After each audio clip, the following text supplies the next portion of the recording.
আমরা আজকে একটি বিষয় নিয়ে উপস্থিত হয়েছি, সেটি হচ্ছে আদ্দিন হসপিটালের লাইসেন্স বাতিল প্রত্যাহারের দাবি নিয়ে।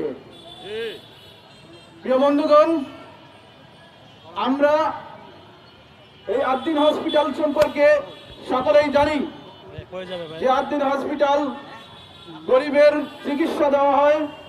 আদ্দিন হসপিটালের প্রতিষ্ঠাতা ডাক্তার শেখ মহিউদ্দিন গরিবের বন্ধু, যিনি তার অক্লান্ত পরিশ্রমের মাধ্যমেই এই বাংলাদেশের আপামর জনসাধারণকে কম মূল্যে চিকিৎসা সেবা দিয়ে থাকেন।